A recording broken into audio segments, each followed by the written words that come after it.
I do apologise if I sound sick.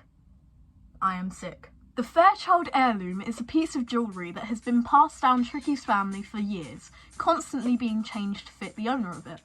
We see this in the beginning of episode 3, which shows a series of Tricky's relatives possessing the item and posing with it for generations. Now, judging by how the series is laid out, I'd suggest that the heirloom is meant to be a representation of family expectations within a household like Tricky's, primarily enforced on her by her mother in order to carry on family tradition.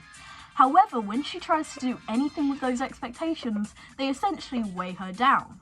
So she's going to be given a choice to either discard the necklace, along with her mother's approval, or shape the heirloom into something that resembles her. Although I do not think that having a diamond encrusted skateboard would be a good idea. A nice character arc for Tricky, which also explores her relationship with her mother and how it impacts her. So all in all, a good side plot. However, I think that the heirloom means way more than just a metaphor and has something to do with our favourite secret society, Infinity. I mean, seriously, did you think I was going to do a Subway Surfer video and not mention Infinity? Come on. To recap, they are the secret society that observes everything going on in Subway Surfer City, and is in a custody battle with the Bunny Cult for their own technology and data. And if the Bunny Cult is seen as anonymous in this world, it's fair to assume that Infinity is the Illuminati, or something along those lines. Now, on a surface level, it seems like Tricky's family aren't connected to Infinity. However, when you watch the series, you'd see that Infinity and the Fairchild family have one major connection: the heirloom. Or at least interest in the heirloom. You see, up until this point, all surveillance footage that had been taken using Infinity's technology/databases had been taken by the Bunny Cult, and were mainly about the hoverboard technology.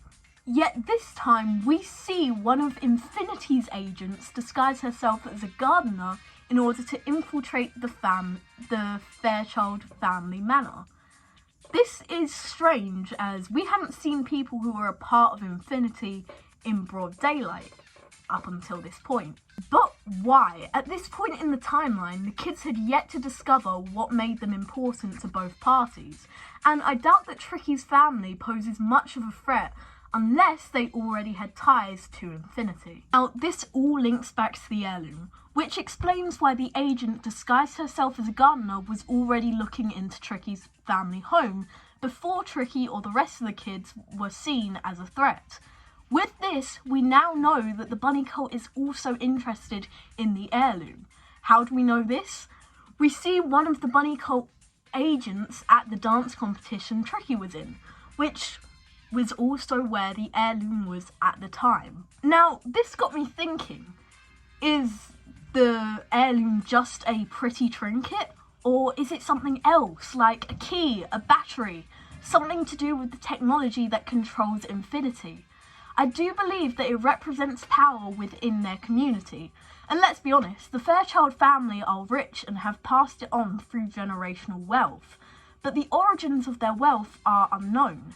However, it wouldn't be unheard of to learn that their power began with one being a member of a certain secret society that allowed them to move up in the world. This means that one of Tricky's family members were once a part of the secret organisation Infinity, and kept one of their devices as an heirloom.